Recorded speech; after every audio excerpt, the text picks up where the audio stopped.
ఒకే ప్రదేశంలో అనేక టెక్నాలజీలు వెండర్లను వెతుక్కోండి. కొనుగోలు ప్రక్రియను వేగవంతం చేయండి. కొత్త భాగస్వామ్యాలను నెలకొల్పుకోండి. గుర్తించండి, మెరుగైన రిటర్న్ ఆన్ ఇన్వెస్ట్మెంట్. భారతదేశ క్లీన్ ఎనర్జీ భవిష్యత్తును నేడు చూడాలి అంటే రీన్యూవబుల్ ఎనర్జీ ఎక్స్పో 2026 ఫిబ్రవరి 12 నుండి 14 వరకు చెన్నై ట్రేడ్ సెంటర్, చెన్నై. నమస్తే. ప్రస్తుతం మనతో పాటు ఉన్నారు political analyst doctor Anil Kumar గారు. నమస్తే అండి. నమస్కారం అండి. నమస్కారం. మనం దేశ రాజకీయాలు చూసినట్లయితే నిన్న ఒక ఇంట్రెస్టింగ్ న్యూస్ మనం చూసాం. ఓకే. ఆర్ఎస్ఎస్ మీటింగ్కి సల్మాన్ ఖాన్ గారు వెళ్ళారు. అఫ్ కోర్స్ బాలీవుడ్ వాళ్ళు కూడా వెళ్ళారు.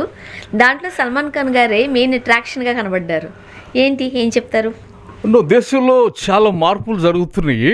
ఫస్ట్ ఇన్విటేషన్ ఏమంటే Salman Khan Muslim going to RSS meeting. My invitation to Mohan Bhagwat, mister Mohan Bhagwat ji, I want to invite you to Hyderabad for our Christmas celebrations. Okay, I think that is the direction this nation need to go. 14 years మనము చాలా వెనుకబాటుతనంలోకి వెళ్ళిపోతున్నాము. Salman ji, you have proven to be again a hero and he has served warning to all the local Telugu heroes అందరూ కూడా. Junior NTR కానీ, మహేష్ బాబు గారు కానీ, బాబు మీరు తెర వెనకాల ఉండేటువంటి పేపర్ హీరోస్గా ఉంటున్నారు మీరు. Salman Khan is the real hero man, come on. Religion పక్కన పెట్టి ఇండియన్గా కల్చరల్ ఆర్గనైజేషన్గా పేరున్నటువంటి ఆర్ఎస్ఎస్ మీటింగ్కి ఆయన వెళ్ళటమే ఒక స్టేట్మెంట్. సో ఈ జర్నీస్ కంటిన్యూ కావాలా. మహేష్ బాబు బయటికి రావాలా, జూనియర్ ఎన్టీఆర్ బయటికి రావాలా. తర్వాత భారతదేశాన్ని కాపాడుకోవాల్సిన టైం ఇది మనం ఇంకా వెనక్కి వెళ్ళిపోయి మతాల మధ్యలో చిచ్చు పెట్టుకొని గొడవలు పడి పాకిస్తాన్ బంగ్లాదేశ్ అయ్యేటువంటి దిశలో వెళ్తున్నాం మనం. లాస్ట్ 14 years జరుగుతుంది ఏంటంటే సోనియా గాంధీ ఒక స్టేట్మెంట్ ఇస్తూ ఉన్నారు. ఏమంటే 2004 నుండి 2014 వరకు ఇండియా యాక్చువల్లీ ప్రోగ్రెస్డ్ అని. ఒకసారి ఇంజిన్ స్టార్ట్ అయిన తర్వాత అది ముందుకు వెళ్తానే ఉంటుంది. సో ఆ కంటిన్యూషన్లో మోడీ ఒక పెద్ద టైగర్ లెక్క కనిపించవచ్చు కానీ బట్ రిఫార్మ్స్, ఇండియాస్ డెవలప్మెంట్ ఇవన్నీ కూడా మన్మోహన్ సింగ్ దగ్గర నుండి, సోనియా గాంధీ దగ్గర నుండి స్టార్ట్ అయినవి. ఆ మూమెంటాన్ని నాశనం చేస్తా ప్రస్తుతానికి కమ్యూనల్ డైరెక్షన్లో వెళ్తున్న టైంలో దేశం కమ్యూనల్ డైరెక్షన్ వెళ్తూ ఉండి ఇది చైనాకి అమెరికాకి పోల్చుకోవాల్సిన India. The largest democratic country in the world today is India. India పోల్చుకోవాల్సింది ఎవరితోటి? అమెరికాతో పోల్చుకోవాలా, చైనాతో పోల్చుకోవాలా? అట్లాంటిది మనము బంగ్లాదేశ్ లాగా రిలీజియన్ వైపుకి వెళ్ళిపోతూ ఉన్నాం అన్నట్టు. పాకిస్తాన్ లాగా, భూటాన్ లాగా, లేకపోతే శ్రీలంక లాగా వెనుకబాటుతనంలోకి వెళ్ళిపోతున్న టైంలో సల్మాన్ ఖాన్ ఇంకా ప్రముఖులు బయటికి రావాలి, మాట్లాడాలా, క్వశ్చన్ చేయాలా.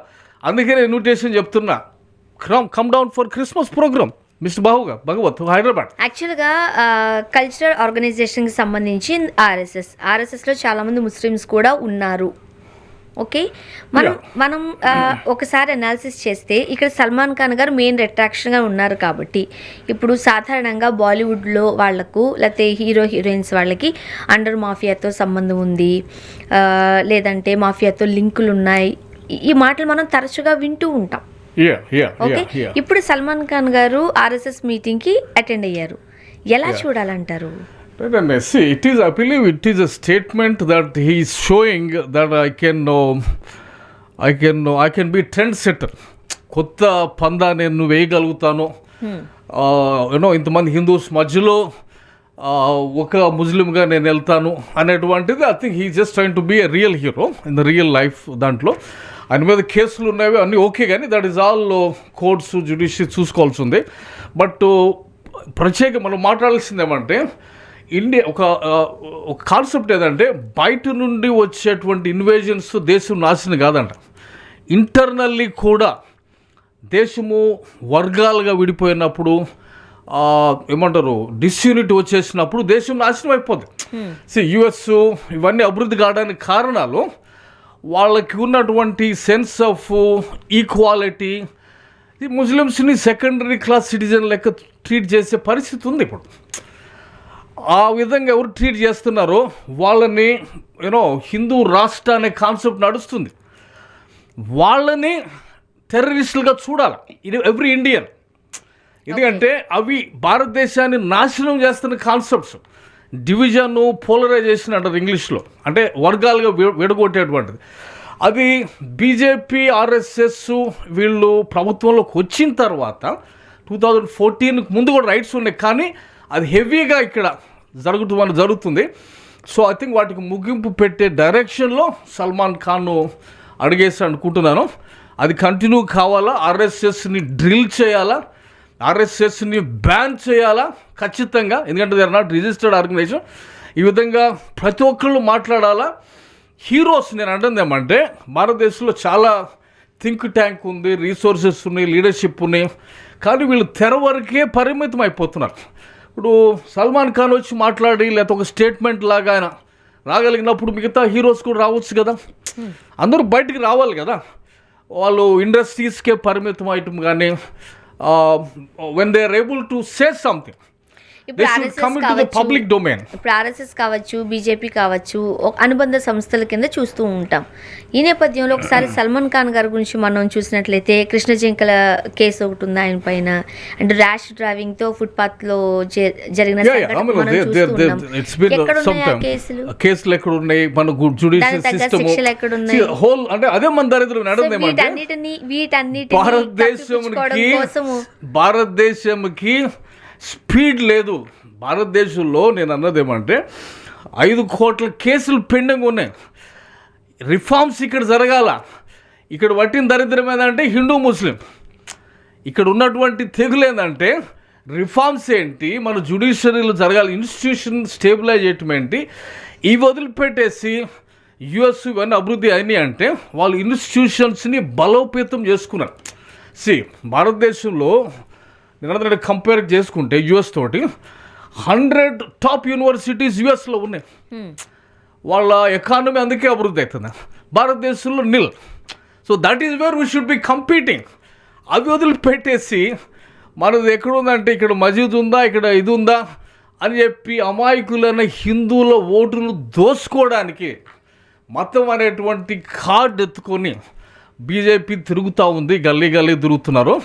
వాళ్ళని పసిగట్టి భారతీయులే వాళ్ళని ఫుల్ స్టాప్ పెట్టారు. ఎందుకంటే ఇండియా సెక్యులర్గా ఉండకపోతే భారతదేశం నాశనం అయిపోద్ది. సో ఆ సెక్యులర్ భావం వైపు సల్మాన్ ఖాన్ అడుగు వేసాడు. సో మై కాల్ ఏంటంటే everybody should come out and speak and protect this country and lead this country. ఈ దేశాన్ని ముందుకు తీసుకెళ్లే దిశలో మాట్లాడాలి. కానీ మనకి సోకాల్డ్ హీరోస్ ఎవరైతే ఉన్నారో వాళ్ళు గోడ మీద పిల్లులు లెక్కన గుంపులో పోయింది అన్నట్టుగా వాళ్ళకి స్పైన్ లేకుండా వాళ్ళు తెర వెనకాలే మరుగుపడుతాం అనేది అది is very very unfortunate. They don't have. Bollywood నుంచి సల్మాన్ ఖాన్ గారు వెళ్ళారు, మన తెలుగుకి సంబంధించి మన తెలుగు లాంగ్వేజ్కి సంబంధించి ఎవరు వెళ్ళలేదు అని మీరు ఆరోపిస్తున్నట్టేనా? ఎవరు వెళ్ళలేదని కాదు కదా నేను అన్నదామంటే they should become more vocal. They should become more because they're in public domain ఉన్నారు కాబట్టి వాళ్ళ వాయిస్ ఖచ్చితంగా దేశాన్ని రక్షించే దిశలో నేనేమంటే do they have guts. Let's talk about RSS Mohan Bhagwat లీడర్గా ఉన్నాడు. Okay, can he announce next leader for RSS a Dalit? అది మాట్లాడాలి. నేనేమంటే ఒక క్యాస్టు లేకపోతే వర్ణ సిస్టంలో అప్పర్ క్యాస్ట్ వాళ్ళే అనుభవిస్తున్నటువంటి పదవులుగా ఉన్నప్పుడు వర్ణ సిస్టంలో మాకంతా ఈక్వల్ అని చెప్తున్నప్పుడు నేను ఒక నేమ్ సజెస్ట్ చేస్తా.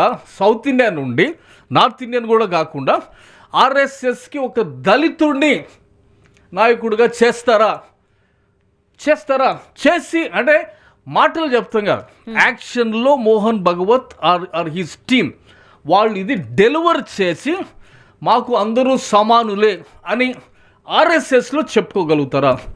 ఇంకొకటి ఏమంటే ఎస్ మేము ఇండియాలోనే ఉన్నాము, ప్రత్యేకంగా ఎక్కడ వేరే దేశంలో లేము కాబట్టి ఇండియన్ కాన్స్టిట్యూషన్ మేము గౌరవిస్తాము అని ఆర్ఎస్ఎస్ని లీగలైజ్ చేసుకోగలుగుతారా?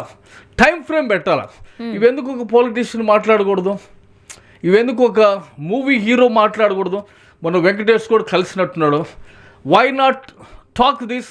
ఆయన ఏదో సినిమాలో దళితుల గురించి మాట్లాడాడు. సినిమాలో వరకు ఎందుకుంటున్నారు వీళ్ళు? అది నేను అడగను. బయటకు వచ్చి వాయిస్ వినిపించాలి, బయటకు వచ్చి ఒక దళితుడిని ఆర్ఎస్ఎస్ చీఫ్గా నువ్వు ఎన్నుకుంటావా అని చెప్పేసి ఎందుకు మాట్లాడరు? జూనియర్ ఎన్టీఆర్ ఎందుకు మాట్లాడు? అటువంటిది మాట్లాడినప్పుడే కదా నువ్వు రియల్ హీరో అవుతావు. చూద్దాం ఏం జరుగుతుంది. Thank you so much. Right, thank you.